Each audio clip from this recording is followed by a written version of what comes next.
Oi gente, tudo bem com vocês? Bem-vindos ao Remodelada Luz da Bíblia.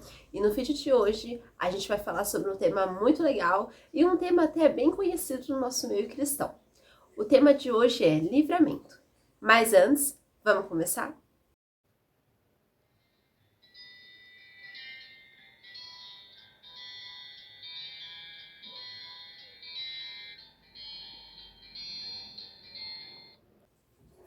Então, a nossa leitura bíblica do vídeo de hoje vai se passar no livro de Êxodo, no capítulo 14. Disse o Senhor a Moisés: Fala aos filhos de Israel que retrocedam e se acampem de fronte de Pi-Airote, entre Migdol e o mar, diante de Baal-Zefon. Em frente dele vos acampareis junto ao mar. Então Faraó dirá aos filhos de Israel: Estão desorientados na terra, o deserto os encerrou. Endurecerei o coração de Faraó para que os persiga, e serei glorificado em Faraó e em todo o seu exército. E saberão os egípcios que eu sou o Senhor. Eles assim o fizeram. Sendo, pois, anunciado ao rei do Egito que o povo fugia, mudou-se o coração de Faraó e dos seus oficiais contra o povo, e disseram: Que é isso que fizemos, permitindo que Israel nos deixasse de servir? E aprontou Faraó o seu carro e tomou consigo o seu povo. E tomou também 600 carros escolhidos e todos os carros do Egito, com capitões sobre todos eles. Porque o Senhor endureceu o coração de Faraó, rei do Egito, para que perseguisse os filhos de Israel. Porém os filhos de Israel saíram afoitamente. Perseguiram-nos os egípcios todos os cavalos e carros de Faraó e os seus cavalarianos, e o seu exército, e os alcançaram acampados junto ao mar, perto de Pi-Airote, de fronte de Baal-Zefon. E chegando Faraó, os filhos de Israel levantaram os olhos, e eis que os egípcios vinham atrás deles, e temeram muito. Então os filhos de Israel clamaram ao Senhor. E disseram a Moisés: Será por não haver sepulcros no Egito que nos tirasse de lá, para que morramos neste deserto? Por que nos trataste assim, fazendo-nos sair do Egito? Não é isso que te dissemos no Egito? Deixa-nos para que sirvamos os egípcios? Pois melhor nos fora servir aos egípcios do que morrermos no deserto. Moisés, porém, respondeu ao povo: Não temais, aquietai-vos e vede o livramento do Senhor, que hoje vos fará, porque os egípcios, que hoje vedes, nunca mais os tornareis a ver. O Senhor pelejará por vós, e vós os calareis. Nesse primeiro capítulo, a gente viu nessa primeira parte o povo de Israel fugindo dos egípcios afoitamente e os egípcios vindo perseguir o povo. Mas nós vemos o livramento do Senhor. Mas um ponto em específico que eu quero chamar a atenção de vocês é a orientação. A gente viu muito isso no versículo 2. Fala aos filhos de Israel que retrocedam e se acampem de fronte de Pi-Airote, entre Migdol e o mar, diante de Baal-Zefon. Em frente dele vos acampareis junto ao mar. Nós percebemos aqui que Deus deu a localização exata de onde era para aquele povo ficar, o que era para aquele povo fazer, como aquele povo ia se comportar no meio daquela perseguição. E o Senhor falou até qual ia ser a atitude daqueles egípcios. Então nós podemos perceber a provisão, a orientação de Deus. Nós vemos que Deus nos orienta mesmo quando nós passamos por momentos difíceis. Nós não podemos achar que Deus não está nos vendo ou que Deus não tem cuidado de nós em meio desses momentos, porque o Senhor sabe o que a gente está passando e Ele vai nos orientar, seja pela Bíblia, seja por alguém usado por Deus para falar o que a gente deve fazer, seja na oração, seja numa pregação. Em algum momento o Senhor vai nos dar orientação do que é para a gente fazer. Então nós devemos confiar nele. Assim como o Senhor deu direcionamento para Moisés e o povo, falando o que eles deveriam fazer, o Senhor também nos dá esse direcionamento. Nós só precisamos ser obedientes a Ele, para seguir com fidelidade, obedecendo todos os requisitos, tudo aquilo que o Senhor nos manda. Bom, o segundo ponto que eu quero chamar a atenção de vocês, dessa questão do livramento, é reconhecendo a Deus nas situações. O que acontece? Muitas vezes, quando nós passamos por dificuldades, situações complicadas, lutas, nós esquecemos que o Senhor está no controle de tudo. Mas o Senhor, Ele nunca saiu do controle, mesmo nos momentos mais difíceis. O Senhor é aquele que nos guia, o Senhor é aquele que transforma as nossas vidas, o Senhor é aquele que sabe aquilo que a gente está passando e sabe que isso vai ter um peso sim de glória. Então, nós precisamos nos manter firmes, firmes, reconhecendo a Deus mesmo nas situações difíceis, mesmo numa situação de enfermidade, numa situação de doença, numa situação complicada na nossa vida. Devemos sempre saber, recordar aquilo que o Senhor já fez, tanto na Bíblia, tanto nas nossas vidas, e saber que Ele ainda vai fazer. Isso é uma coisa que deve ficar sempre fresca nos nossos pensamentos, sempre deve fazer parte daquilo que nós sempre pensamos, como até o profeta Jeremias diz: quero trazer à memória aquilo que pode me dar esperança. Então nós devemos fazer isso, trazer à nossa memória aquilo que é uma esperança do Senhor, daquilo que Deus já fez por nós. Então nós devemos reconhecer a Deus em todas as situações. Aqui nesse versículo diz assim: endurecerei o coração de Faraó para que os persiga, e serei glorificado em Faraó e em todo o seu exército, e saberão os egípcios que eu sou o Senhor. Eles assim o fizeram. Então nós podemos perceber que o Senhor falou que Ele mesmo endureceu o coração de Faraó. Nós vemos aqui, em plena consciência humana, em plena racionalidade humana, vai falar que sim, que Deus é esse, que endurece o coração do inimigo para o inimigo vir nos perseguir, mas tudo tem um propósito. Então, às vezes a gente olha até para a história da igreja e fala: nossa, mas e tantos mártires e tantas mortes que ocorreram? Mas tudo, Senhor, tem um propósito. É como aquela frase diz, né? Que o sangue dos mártires é a semente da igreja. E na nossa vida é a mesma coisa. As provações que vêm na nossa vida é para que seja um testemunho vivo do Senhor sendo glorificado. E depois a gente vai olhar para aquelas situações e vai ter um peso de glória, um peso de fé. Porque naquela situação onde a gente achava que não ia ter jeito, o Senhor deu o livramento. Então o Senhor vai ser glorificado nisso. Bom, um outro ponto, um outro aspecto que eu quero chamar a atenção de vocês é justamente Deus é glorificado. Tudo sim tem um peso de glória. A própria Bíblia diz que nada vem pra gente, nenhuma situação, nenhuma tentação maior do que nós possamos suportar. Tudo Deus está no controle, até nas tentações, até nas coisas que vêm até nós, que pode parecer sim que é o diabo, porque Deus pode usar até o diabo para vir querer nos afrontar, mas com um propósito. Como eu falei anteriormente, na história da igreja, a questão dos mártires. Com certeza Deus estava no controle. Muitas pessoas morreram, mas o Senhor estava no controle de todas as coisas, assim como numa doença, numa enfermidade, numa falta financeira ali de recursos. Então, em todas as coisas, Deus está no controle. E quando nós, como eu falei, quando nós passarmos por isso, a gente vai se lembrar e falar: nossa, olha o que Deus fez, olha como o Senhor é bom, olha como o Senhor está conosco. A gente vê isso em várias partes da Escritura. Quando Davi fugia de Saul, ele via depois que era o Senhor que tinha protegido ele, que era o Senhor que estava no controle da vida dele.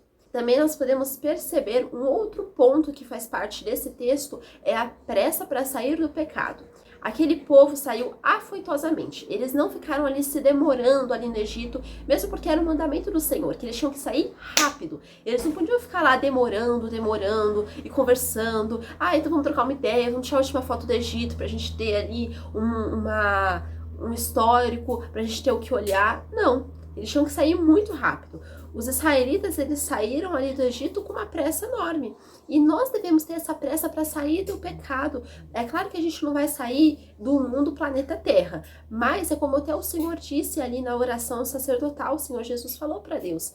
Ele disse: Pai, eu não os peço que o tires do mundo, mas que os livre do mal. Nós precisamos querer ser livres do mal, querer ser livres das coisas mundanas, ou seja, querer ser livre de tudo aquilo que está influenciando e governando o nosso mundo que a gente vive hoje, o século XXI. Nós precisamos ser diferentes.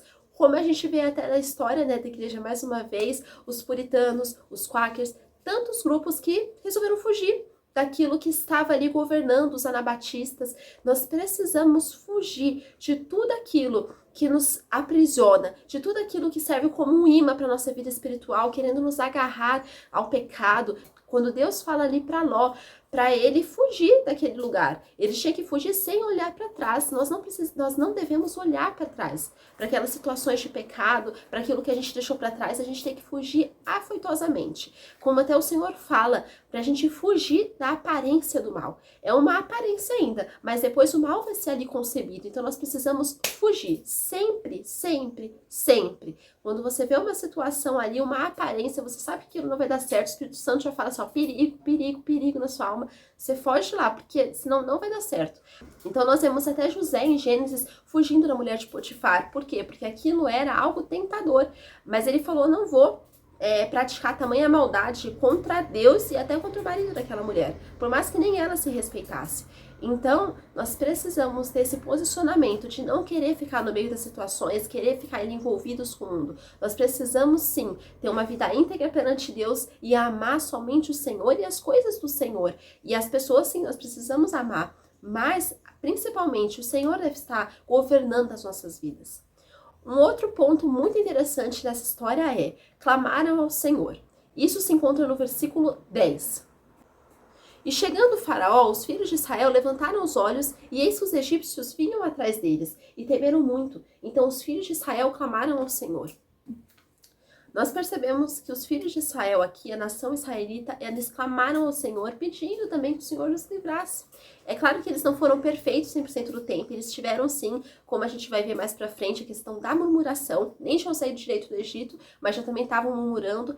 Mas esse ponto é um ponto muito interessante de dizer, porque às vezes a gente sim espera o livramento do Senhor, só que a gente não clama ao Senhor, a gente não tem aquela confiança que o Senhor vai vir nos livrar. E Deus é capaz de nos livrar mesmo em meia fornalha, mesmo em meia cova dos leões. Ele pode não nos livrar da situação, porque aquilo vai ser um testemunho vivo para que ele seja glorificado.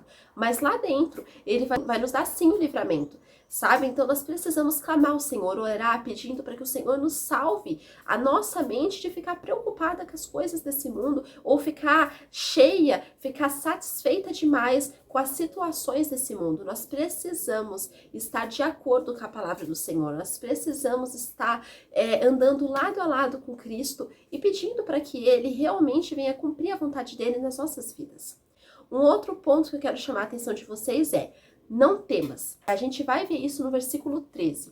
Moisés, porém, respondeu ao povo: não temais, aqueitai-vos e vede o livramento do Senhor que hoje vos fará, porque os egípcios que hoje vedes, nunca mais os tornareis a ver.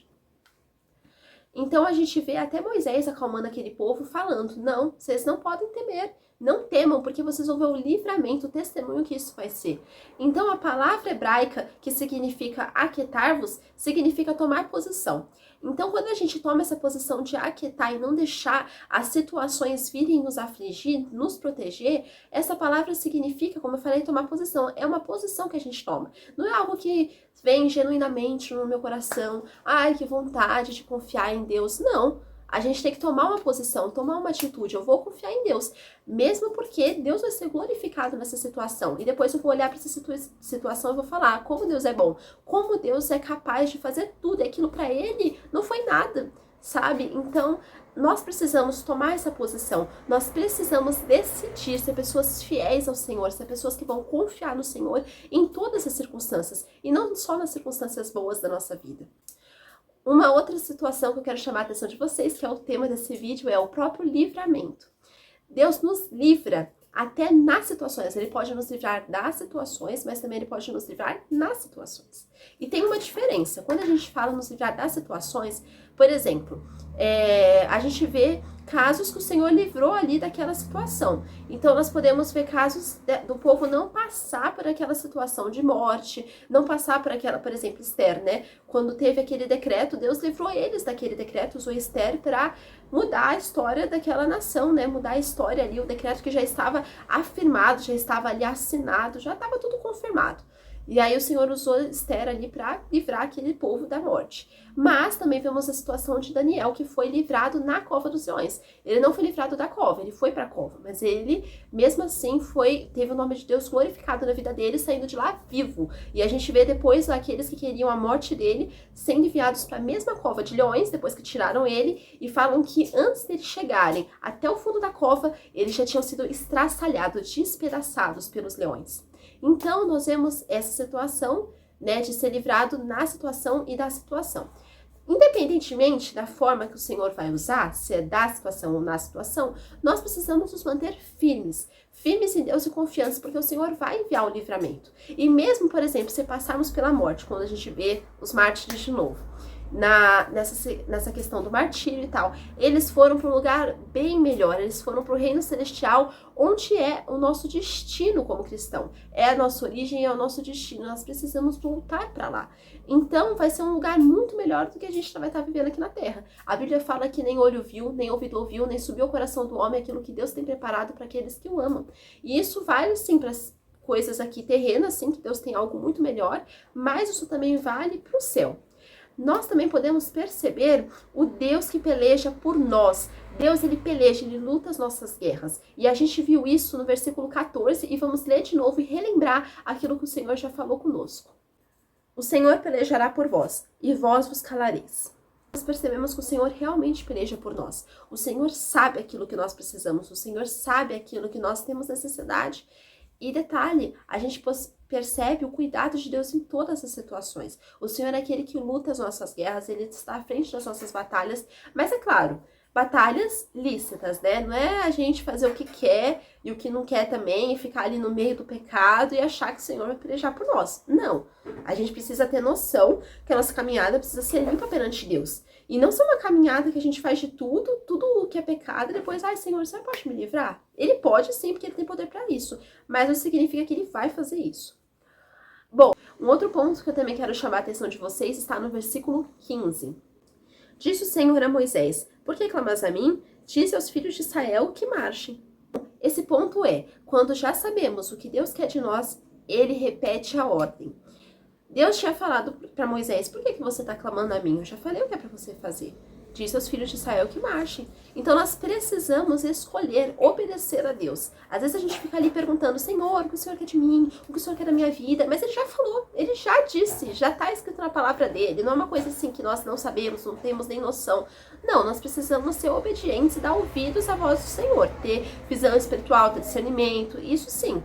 Mas muitas vezes o Senhor já falou o que ele quer de nós. Outra coisa também que nós precisamos nos atentar é quando o Senhor vai na nossa retaguarda. E a gente vai ver mais esse relato nesses versículos. Então o anjo de Deus que ia diante do exército de Israel se retirou e passou para trás deles. E também a coluna de nuvem se retirou de diante deles e se pôs atrás deles.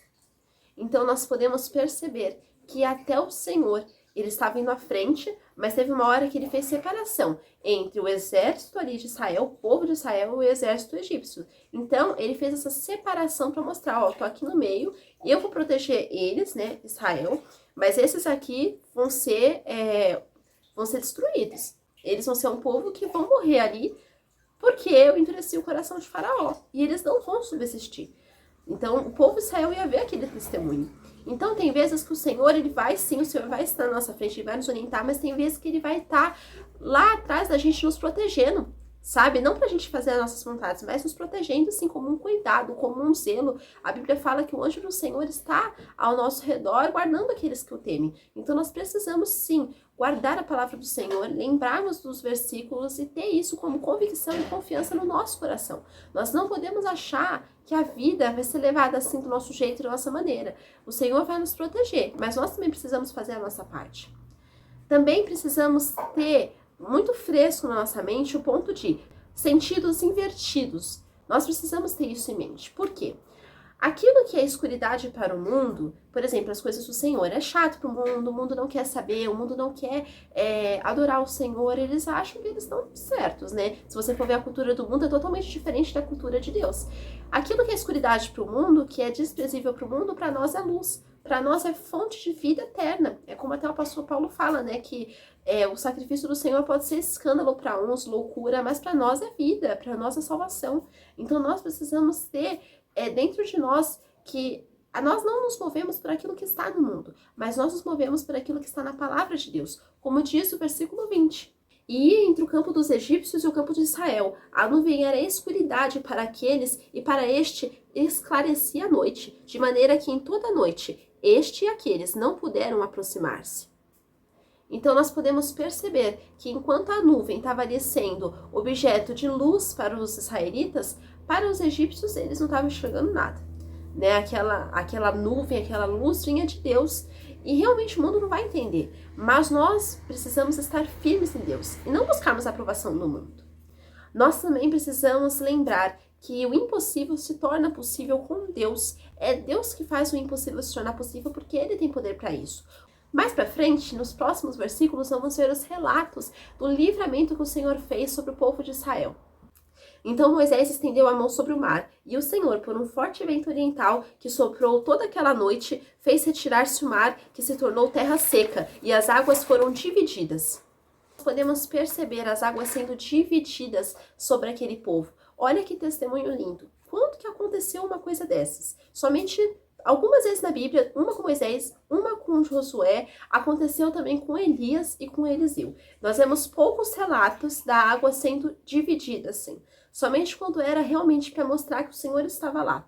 Então, nós podemos perceber que aonde que uma água, né, se divide, se você olhar racionalmente, não se divide, mas nós sabemos, nós temos certeza que foi o Senhor que fez isso, que foi o Senhor que pelejou aquela batalha, aquela guerra e fez o impossível se tornar possível. E até hoje nós vemos os restos arqueológicos do mar. E mesmo as pessoas que não querem confirmar e vão falar, sim, foi um vento oriental, se vocês perceberem no versículo, eu vou até reler eles para vocês. O Senhor usa o vento oriental para fazer essa separação. Então, até as pessoas que querem tirar a autoridade de Deus e falar que não foi Deus, foi um fenômeno da natureza, elas vão confirmar porque vai estar as mesmas palavras, como eu vou reler para vocês.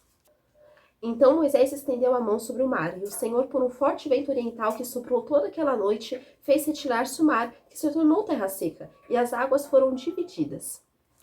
Então, esse vento fez as águas serem divididas. Por quê? Porque o Senhor soprou no vento. Porque foi o Senhor que usou aquele vento para separar aquelas águas. Então, nós vemos que até o vento forte que pode estar nos afligindo, ele pode sim ser usado por Deus. Como a gente vê os próprios discípulos mais para frente no Novo Testamento, que eles estavam ali naquela forte tempestade, já não sabiam mais o que fazer, e o Senhor aparece o quê? Andando sobre as águas. Por quê? Porque aquilo que aterrorizava eles, que era a tempestade, que era aquela preocupação de naufragar, o Senhor, ele andava por cima, porque o Senhor, para ele, essas situações não são nada. O Senhor sabe que ele pode nos livrar, ele tem poder para fazer o que ele quiser. Então, nós devemos manter as nossas mentes fixas no Senhor e confiar nele de todo o coração. Nós também podemos perceber o ponto do quando o Senhor confunde o exército inimigo. O Senhor tem poder para confundir o inferno inteiro. É claro que nós devemos entrar em situações lícitas. Eu estou falando de um levante, algo que nós não provocamos, algo que nós estamos ali numa situação, mas nós não temos culpa. Por exemplo, quando Daniel está lá, naquele governo, ele não teve culpa que aquelas pessoas queriam incriminar ele, tanto que até ninguém conseguiu achar algo ali que fosse condenação para Daniel. Por quê? Porque ele tinha uma vida com Deus, ele andava com Deus, ele obedecia a Deus. Então, o Senhor fez, nesse versículo da Bíblia, no versículo 24, como eu vou ler, essa confusão do exército inimigo. Na vigília da manhã, o Senhor, na coluna de fogo e de nuvem, viu o acampamento dos egípcios e alvorotou o acampamento dos egípcios. Então nós vemos esse alvoroçamento, como o Senhor confundiu até o acampamento dos egípcios. E olha que os egípcios eram uma nação assim de guerra. E a gente vê Israel, eles eram escravos no Egito. Então eles não tinham essa força belicosa, esse conhecimento de guerra, esse conhecimento técnico. Não, mas o Senhor teve o poder para livrar eles de lá. Então nós também precisamos nos lembrar como o Senhor é poderoso, como o Senhor é majestoso, como o Senhor faz aquilo que Ele quiser. Nós precisamos saber que o Senhor peleja por nós. Nós devemos reconhecer que o Senhor peleja pelo seu povo. Então, nós vemos como o Senhor peleja por nós, como é o cuidado do Senhor sobre as nossas vidas e como nós precisamos nos manter fiéis a Ele, porque o Senhor é aquele que peleja, é aquele que faz o impossível, até para nos salvar daquelas situações. Nós precisamos nos manter firmes e confiar nesse livramento do Senhor. Como nós vamos ver mais adiante, o grande poder de Deus. E viu Israel o grande poder que o Senhor exercitara contra os egípcios, e o povo temeu ao Senhor, e confiou no Senhor, e em Moisés, seu servo. Então nós podemos perceber que o povo confiou no Senhor, ele viu o poder do Senhor, ele viu o grande poder que o Senhor tem para fazer o possível e o extraordinário. Então nós precisamos confiar no Senhor, saber que ele tem esse grande poder e que ele vai lutar por nós. Nós percebemos sim, em toda a história da Bíblia, que o Senhor é aquele que intervém, que o Senhor não está apático para as nossas situações, nos deixando a gente nos virar. Não, mas ele é aquele que intervém e fala, eu tenho livramento e eu vou acudir sim a esse povo. Outra coisa que também nós vemos é temer a Deus. Então aqui fala que o povo temeu a Deus. E o povo temeu ao Senhor. Então nós precisamos temer ao Senhor. O que é temer? É ter medo de Deus? Não. Mas é saber que o Senhor, ele cuida de nós. E nós precisamos temer essa soberania de Deus, obedecer a Deus em todas as circunstâncias. Obedecer a Deus em todas as circunstâncias da nossa vida, seja boa, seja ruim. Nós precisamos obedecer ao Senhor e saber que Ele tem o melhor para nós. Nós também precisamos ter a confiança no Senhor. A confiança que nos faz lutar as guerras de Deus. Lutar não contra os seres humanos, mas lutar contra hostes espirituais, contra principados, contra potestades, contra demônios, contra o inferno. E não temer, porque o Senhor está conosco. Com certeza, se a gente examinar mais a nossa vida cristã e ver aquilo que a gente já passou, e como fala até o profeta, né, Jeremias, trazer à memória aquilo que traz esperança, a gente vai ver vários livramentos do Senhor. A gente vai ver várias coisas que o Senhor já fez por nós, e isso serve como testemunho vivo para fortalecer a nossa fé. Então nós devemos ter os nossos sentidos exercitados na palavra de Deus e trazer à memória aquilo que nos vai dar esperança. E essa é a mensagem que eu quero deixar com vocês. Fiquem com Deus, que Deus abençoe a vida de vocês. E até a próxima, e que nós possamos perseverar nessa caminhada com o Senhor. Tchau!